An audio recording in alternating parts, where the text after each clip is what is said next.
Hello दोस्तों, जय हिंद। स्वागत है फिर से आप सभी का एक बार आपके अपने यूट्यूब चैनल सरकारी एग्जाम विद एमएस में। आई होप आप सब लोग बहुत अच्छे होंगे और आप सबकी पढ़ाई भी बहुत अच्छे तरीके से चल रही होगी। जैसा कि आप सब लोग थंबनेल पर देख ही पा रहे होंगे कि हम लोग बातचीत कर रहे हैं SSC MTS previous year question 2021 के बारे में। यानी कि एसएससी एमटीएस 2021 में हिस्ट्री से जितने भी क्वेश्चन पूछे गए थे उन सभी क्वेश्चन की हम लोग अच्छी तरीके से प्रैक्टिस कर रहे हैं। ठीक, एक बात हम आप लोगों को और बता दें, इससे पहले हम लोग 2022 यानी कि एसएससी एमटीएस 2022 में हिस्ट्री के जितने भी प्रीवियस ईयर क्वेश्चन थे उन सभी क्वेश्चंस की प्रैक्टिस कर चुके हैं। यानी लगभग 250 प्लस क्वेश्चन की हम लोग प्रैक्टिस कर चुके हैं और फिलहाल अभी हम लोग बातें कर रहे हैं एसएससी एमटीएस 2021 के बारे में। ठीक, इससे पहले हम लोग 160 क्वेश्चन एसएससी एमटीएस 2021 के सॉल्व कर चुके हैं। ठीक, एक बात और कि यह है हमारा हिस्ट्री प्रैक्टिस सीरीज का पार्ट नंबर 27। ठीक, इससे पहले हम लोग 26 पार्ट में लगभग 250 प्लस क्वेश्चन 2022 के और 160 क्वेश्चन 2021 के सॉल्व कर चुके हैं। ठीक, ये बात आपको अच्छे से दिमाग में बिठा लेनी। ठीक, इसलिए आपको ध्यान रखना है कि अगर आपने वो वीडियो नहीं देखे हैं तो प्लीज़ आप लोग हिस्ट्री प्रैक्टिस सीरीज़ के नाम से प्लेलिस्ट बनी हुई है, तो आप लोग वहाँ पर जा करके वो सारे के सारे वीडियो अच्छे से देख सकते हैं और अच्छे से उनसे सीख सकते हैं। ठीक, क्योंकि बहुत ही मोस्ट इंपॉर्टेंट क्वेश्चन है। एक तो आपको वहाँ से ये सीखने को मिलेगा कि हमारा पेपर कैसा बनने वाला है, ठीक, या कैसे क्वेश्चन हमारे पेपर में आते हैं। दूसरी ये चीज़ कि आपको अगर रिपीटेड क्वेश्चन आए आपके पेपर में तो आप बिल्कुल उसको सही से करके आओगे। ठीक, चलिए दोस्तों, फिलहाल हम लोग देखते हैं क्वेश्चन नंबर 161 से। ध्यान से पढ़िए। आज का पहला क्वेश्चन है, कह रहा है 1761 में, ध्यान रखना 1761 में। ठीक, मैसूर का शासक इनमें से कौन था। यानी 1761 में अगर आपको पूछा जा रहा है कि मैसूर का शासक कौन था, ये बात आपको बतानी। तो दोस्तों ध्यान से पढ़िए। पहला ऑप्शन कह रहा है मुर्शीद कुली जफर खान, दूसरा ऑप्शन है हैदर अली, तीसरा ऑप्शन है निज़ाम उल मुल्क और चौथा ऑप्शन है बाजीराव। ठीक, तो दोस्तों आपको यहाँ पर ध्यान रखना है ऑप्शन नंबर बी। क्या याद रखना है आपको यहाँ पर? ऑप्शन नंबर बी याद रखना है, यानी कि हैदर अली। ठीक, यानी जो 1761 में हैदर अली मैसूर का शासक था। चलिए दोस्तों हम लोग देख लेते हैं नेक्स्ट क्वेश्चन। नेक्स्ट क्वेश्चन में हमसे पूछा गया है, कह रहा है नागर या उत्तर भारतीय मंदिर शैली की वास्तुकला के बारे में। ध्यान रखना है, नागर या उत्तर भारतीय शैली, ठीक, मंदिर शैली की वास्तुकला के बारे में निम्नलिखित कौन सी कथन बात सही है। ठीक, मतलब आपको यहाँ पर 4 ऑप्शन दिए गए हैं। ठीक, इन चारों ऑप्शन को आप लोगों को ध्यान से पढ़ना है और पढ़ने के बाद बताना है कि नागर या उत्तर भारतीय शैली जो है, मंदिर शैली जो है, उसकी वास्तुकला के बारे में ये बात सही है भी या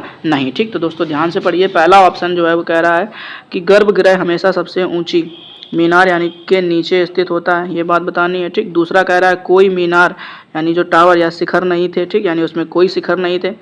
ठीक, उसके बाद तीसरा ऑप्शन कह रहा है इसमें विस्तृत 4 दीवारी होती है। ठीक, और उसके बाद कह रहा है मंदिर का सबसे ऊपरी हिस्सा यानी कलश नहीं था। ठीक, तो दोस्तों यहाँ पर आपका सही ऑप्शन है ऑप्शन नंबर ए। क्या सही है?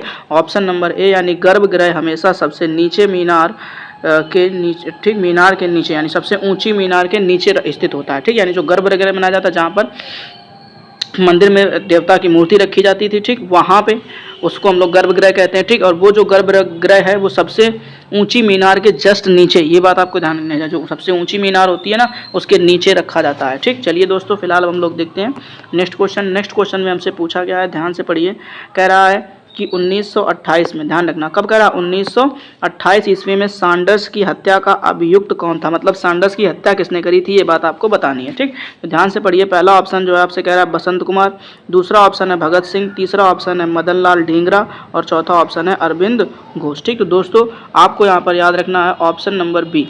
याद रखना है आपको यहाँ पर ऑप्शन नंबर बी याद रखना है, यानी कि भगत सिंह। ठीक, यानी कि 1928 ईस्वी में सैंडर्स की जो हत्या है वो भगत सिंह ने करी थी। ठीक, चलिए दोस्तों हम लोग देखते हैं अब नेक्स्ट क्वेश्चन। चलिए अच्छा दोस्तों ध्यान से पढ़ लीजिए। कह रहा है महापाषाणों को, ठीक, खड़ा करने की प्रथा, यानी महापाषाणों को खड़ा करने की प्रथा लगभग वर्ष पहले शुरू हुई थी। ठीक, यानी कि जो महापाषाण हुआ करते थे, ठीक, उनको जो खड़ा करने की प्रथा थी वो कब से शुरू हुई थी, ये बात आपको बतानी है। ठीक, तो ध्यान रखिए दोस्तों। पहला ऑप्शन कह रहा है 1000 वर्ष पहले, दूसरा ऑप्शन लिखा हुआ है 2500 वर्ष पहले, तीसरा ऑप्शन लिखा हुआ 1500 वर्ष पहले और चौथा ऑप्शन लिखा हुआ 3000 वर्ष पहले। तो दोस्तों आपको यहाँ पर ध्यान रखना है ऑप्शन नंबर डी। याद रखना आपको यहाँ पर ऑप्शन नंबर डी याद रखना है, यानी कि 3000 साल पहले। ठीक है, 3000 वर्ष पहले जो है महापाषाणों को खड़ा करने की प्रथा शुरू हुई थी। ठीक, चलिए दोस्तों अब हम लोग देख लेते हैं नेक्स्ट क्वेश्चन। नेक्स्ट क्वेश्चन में ध्यान से पढ़िएगा। हमसे पूछा गया है, कह रहा है 1853 में भारत में पहली रेलवे लाइन, ध्यान पर से पढ़िएगा। ठीक, क्या कह रहा है 1853 में। ठीक, यानी कब 1853 में भारत में पहली रेलवे लाइन, ठीक, कहाँ से कहाँ तक थी। ठीक, ये बात आपको बताना है। जो पहली जो रेलवे लाइन थी वो कहाँ से कहाँ तक थी और कब आई गई थी, तो ये ध्यान रखना 1853 ईस्वी में सबसे पहली बार रेलवे लाइन जो है वो 1853 में यूज करी गई थी। ठीक, अब कहाँ से कहाँ तक के लिए करी गई थी तो ये बात आपको बतानी, तो ध्यान से पढ़िए दोस्तों।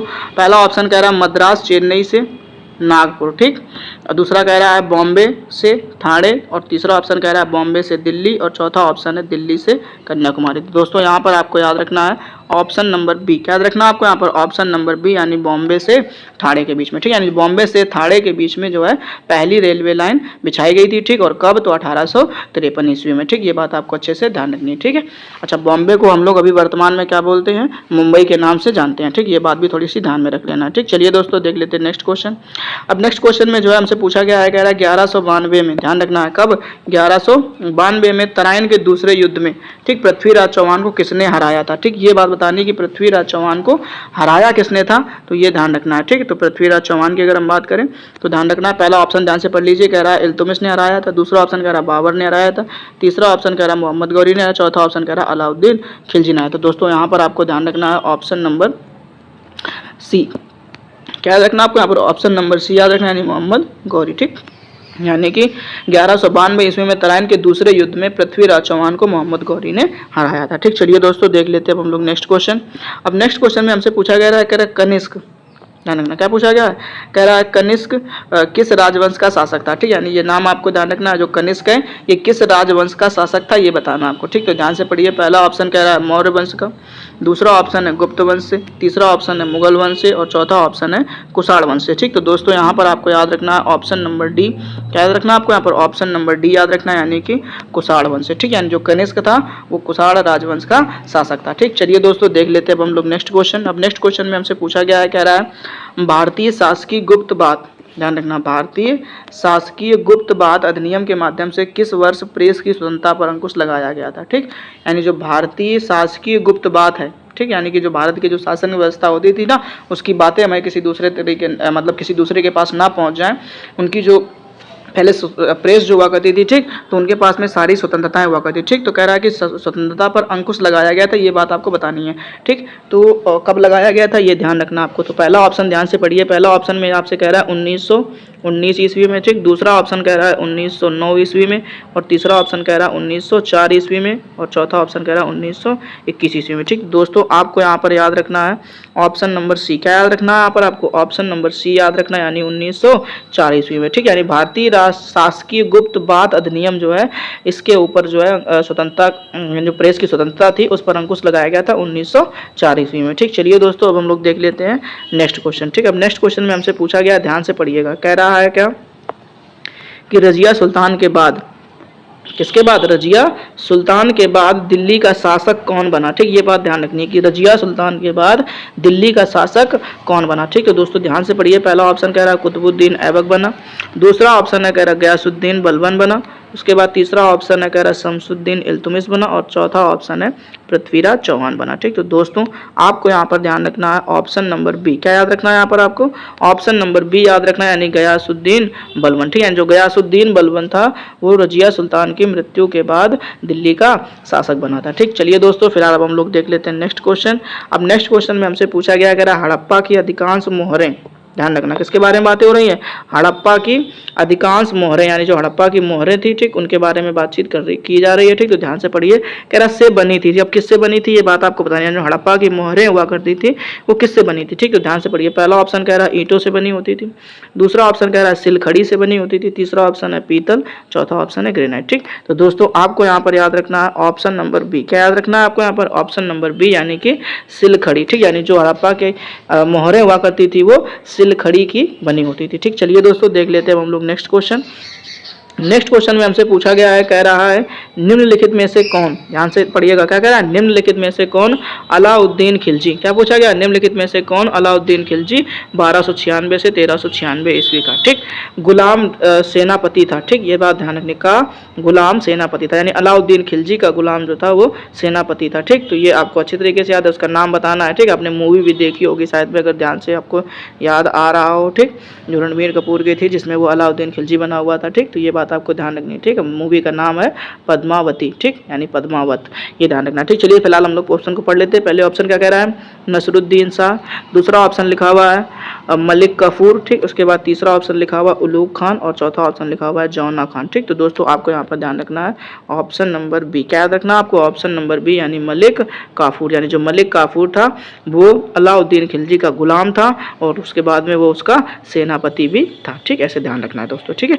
चलिए अब हम लोग देखते हैं नेक्स्ट क्वेश्चन। अब नेक्स्ट क्वेश्चन में हमसे पूछा गया अगर भारत के किस राज्य में, ध्यान से पढ़िए, कह रहा है भारत के किस राज्य में बौद्ध गुफा मंदिर बराबर गुफाएं स्थित हैं, ठीक। ये बात ध्यान रखनी है। बौद्ध गुफा मंदिर जो है और जो बराबर की गुफाएं हैं, ठीक, वो किस राज्य में स्थित हैं ये बतानी। यानी बराबर की गुफाएं जो है वो किस राज्य में स्थित हैं और बराबर की जो गुफाएं हैं वो संबंधित किससे हैं? तो बौद्ध धर्म से, ठीक। ये बात ध्यान रखनी है। अच्छा फिलहाल देखिए ऑप्शन को, पहला ऑप्शन कह रहा है सिक्किम, दूसरा ऑप्शन है बिहार, तीसरा ऑप्शन है उत्तर प्रदेश, चौथा ऑप्शन है पश्चिम बंगाल, ठीक। तो दोस्तों आपको यहाँ पर ध्यान रखना ऑप्शन नंबर बी। क्या याद रखना आपको यहाँ पर? ऑप्शन नंबर बी यानी कि बिहार, ठीक। यानी जो बौद्ध गुफा मंदिर बराबर की जो गुफाएं है वो भारत के बिहार राज्य में स्थित है, ठीक। चलिए दोस्तों देख लेते हैं अब next question.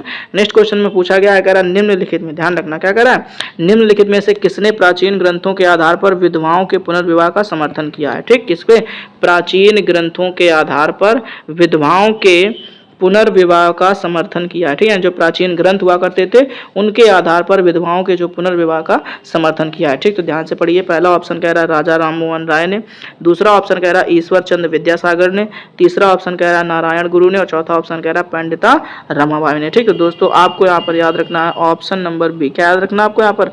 Option number B यानी ईश्वर चंद्र विद्यासागर, ठीक। यानी ईश्वर चंद्र विद्यासागर ने प्राचीन ग्रंथों के आधार पर विधवाओं के पुनर्विवाह का समर्थन किया, ठीक। चलिए दोस्तों अब हम लोग देखते हैं नेक्स्ट क्वेश्चन। नेक्स्ट क्वेश्चन में हमसे पूछा गया है, कह रहा है नील की खेती, ध्यान रखना है ये बड़ा इंपॉर्टेंट क्वेश्चन है, नील की खेती करने वालों की समस्याओं के निवारण के लिए वर्ष 1917 में, कब? 1917 में कौन सा भारतीय आंदोलन शुरू किया गया था, ठीक। अब ये बात यानी महात्मा गांधी ने।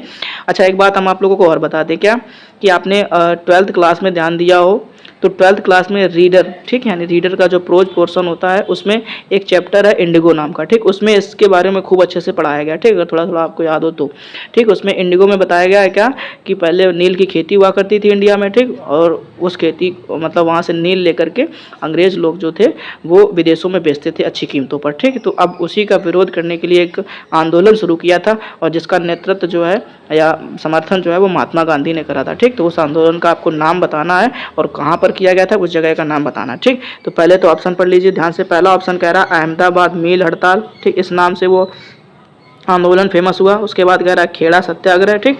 अच्छा इसके दो ऑप्शन है वो आपको नेक्स्ट स्लाइड में देखने को मिलेंगे, ठीक। ठीक है तो देखिए ध्यान से दोस्तों, तीसरा ऑप्शन कह रहा है असहयोग आंदोलन, क्या कह रहा है? असहयोग आंदोलन, ठीक। और चौथा ऑप्शन कह रहा है चंपारण सत्याग्रह, ठीक। तो दोस्तों आपको यहाँ पर ध्यान रखना ऑप्शन नंबर डी। क्या याद रखना आपको यहाँ पर? ऑप्शन नंबर डी याद रखना, यानी चंपारण सत्याग्रह, ठीक। यानी जो, ठीक है, नील की खेती के लिए जो आंदोलन चलाया गया था उसका नाम क्या था? चंपारण सत्याग्रह, ठीक। चलिए फिलहाल अब हम लोग देखते हैं नेक्स्ट क्वेश्चन। नेक्स्ट क्वेश्चन में हमसे पूछा गया है, कह रहा है सातवाहन वंश, ध्यान रखना क्या कह रहा है?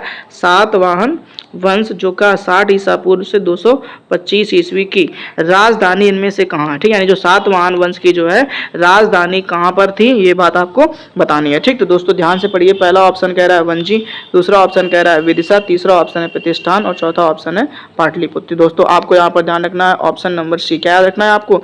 ऑप्शन नंबर सी याद रखना है, यानी कि प्रतिष्ठान, ठीक।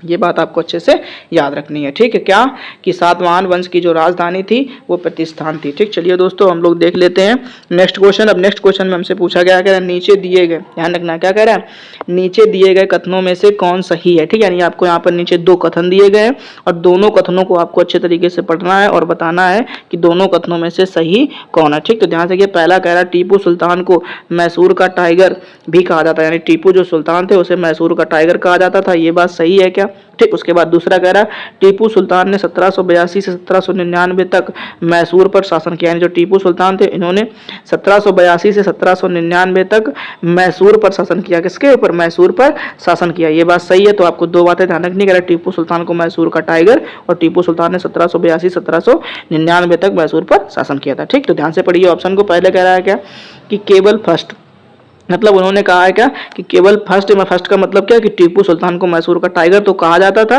लेकिन इन्होंने 1782-1799 तक मैसूर पर शासन नहीं किया था। ठीक, उसके बाद दूसरा ऑप्शन कह रहा है पहला और दूसरा दोनों। ठीक, मतलब यहाँ पे जो दोनों बातें लिखी, पहली बात क्या कि टीपू सुल्तान को मैसूर का टाइगर कहा जाता था, ये वाली बात, और टीपू सुल्तान ने 1782-1799 तक मैसूर पर शासन किया, ये दोनों बातें सही है। ठीक, तीसरा ऑप्शन कह रहा है क्या केवल सेकंड यानी केवल दूसरी बात सही है, पहली बात गलत है। उसके बाद कह रहा है ना तो पहली और ना दूसरी, मतलब कह रहा है ना तो पहली बात सही है ना दूसरी बात सही है। तो दोस्तों आपको यहाँ पर याद रखना है ऑप्शन नंबर बी। क्या याद रखना है आपको यहाँ पर? ऑप्शन नंबर बी यानी फर्स्ट एंड सेकेंड दोनों, यानी कि जो दोनों कथन लिखे हुए हैं वो दोनों के दोनों कथन एकदम से सही है। ठीक, चलिए दोस्तों हम लोग देख लेते हैं नेक्स्ट क्वेश्चन। अब नेक्स्ट क्वेश्चन में हमसे पूछा गया है, ध्यान से पढ़िएगा, कह रहा है कि सारे जहां से अच्छा, क्या कह रहा है? सारे जहां से अच्छा, यानी सारे जहां से अच्छा जो है वो गीत की रचना भारत के किस स्वतंत्रता सेनानी ने करी है। ठीक, उस स्वतंत्रता सेनानी का नाम बताना है जिसने सारे जहां से अच्छा गीत की रचना करी है। ठीक, तो दोस्तों पढ़िए ध्यान से ऑप्शन को। पहला ऑप्शन कह रहा है जवाहरलाल नेहरू, दूसरा ऑप्शन है महात्मा गांधी, तीसरा ऑप्शन है मोहम्मद इकबाल और चौथा ऑप्शन है ज्योतिबा फुले। ठीक, तो दोस्तों आपको यहाँ पर ध्यान रखना है ऑप्शन नंबर सी। क्या याद रखना है आपको यहाँ पर? ऑप्शन नंबर सी याद रखना है, यानी मोहम्मद इकबाल। ठीक है, यानी मोहम्मद इकबाल ने सारे जहां से अच्छा गीत की रचना करी है। ठीक, चलिए दोस्तों हम लोग देख लेते हैं नेक्स्ट क्वेश्चन। अच्छा दोस्तों एक बात और कि अगर अभी तक आप लोगों ने वीडियो को लाइक नहीं किया हुआ है तो प्लीज़ वीडियो को लाइक कर दीजिए और चैनल को सब्सक्राइब कर लीजिए। ठीक, नोटिफिकेशन बेल को ऑल पर सिलेक्ट कर लेना है ताकि जब भी हमारा कोई नया वीडियो अपलोड हो उसका नोटिफिकेशन आपको समय पर मिल जाए। ठीक है, ये बात आपको अच्छे से ध्यान रखनी है। ठीक, एक बात और कि अभी हम लोगों ने साइंस के 500 क्वेश्चंस का एक वीडियो अपलोड करा है। ठीक है, तो जिसने भी वो वीडियो नहीं देखा है तो प्लीज़ आप लोग जाकर के चैनल पर उस वीडियो को अच्छे से देख सकते हैं और सीख सकते हैं। अगर आपको जनरल साइंस पढ़नी है तो सिर्फ वो 500 क्वेश्चन याद कर लीजिए, आपका एक भी एग्जाम नहीं छूटने वाला। ठीक, मतलब सारे के सारे क्वेश्चन आप जनरल साइंस के कर करके ही आओगे। ठीक, ये बात आपको ध्यान में रखनी है। ठीक, तो आप लोग प्लीज़ जाकर के वो वीडियो देख सकते हैं अच्छे से और चीज़ों को तैयार कर सकते हैं। ठीक, फिलहाल हम लोग क्वेश्चन को पढ़ते हैं।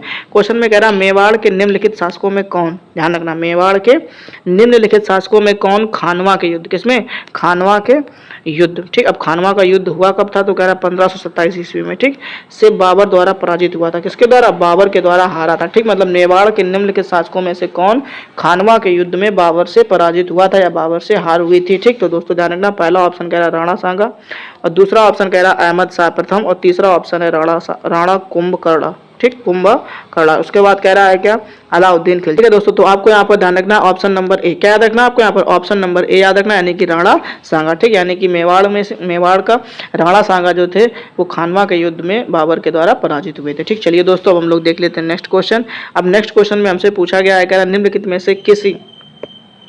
निम्नलिखित में से किस वास्तुशिल्पीय स्थापत्य शैली में गोपुरम नामक प्रवेश द्वार था? ध्यान रखना है, निम्नलिखित में से किस वास्तुशिल्पीय स्थापत्य शैली में गोपुरम नामक, क्या है? गोपुरम नामक प्रवेश द्वार था। ठीक, तो ध्यान रखना दोस्तों, पहला ऑप्शन कह रहा है भारत इस्लामी वास्तुकला, दूसरा ऑप्शन कह रहा है द्राविड़ वास्तुकला, उसके बाद तीसरा ऑप्शन कह रहा है नागर वास्तुकला और चौथा ऑप्शन है बौद्ध वास्तुकला। ठीक, तो दोस्तों आपको यहाँ पर ध्यान रखना है ऑप्शन नंबर बी। क्या याद रखना आपको यहाँ पर? ऑप्शन नंबर बी याद रखना, यानी कि द्राविड़ वास्तुकला। ठीक है, द्राविड़ वास्तुकला जो है उसमें जो है गोपुरम नामक प्रवेश द्वार था। ठीक, चलिए दोस्तों अब हम लोग देख लेते हैं नेक्स्ट क्वेश्चन और आज के वीडियो का लास्ट क्वेश्चन। ठीक, ध्यान से पढ़िएगा, कह रहा है पुलकेशिन द्वितीय किस राजवंश के शासक थे? ठीक, ये बात ध्यान रखिए, जो पुलकेशिन द्वितीय है किस राजवंश के शासक थे ये बात आपको बतानी। तो ध्यान से पढ़िए, पहला ऑप्शन कह रहा है पल्लव, दूसरा ऑप्शन है चालुक्य, तीसरा ऑप्शन है चोल और चौथा ऑप्शन है चेर। ठीक, तो दोस्तों आपको यहाँ पर ध्यान रखना है ऑप्शन नंबर बी। क्या याद रखना है आपको यहाँ पर? Option number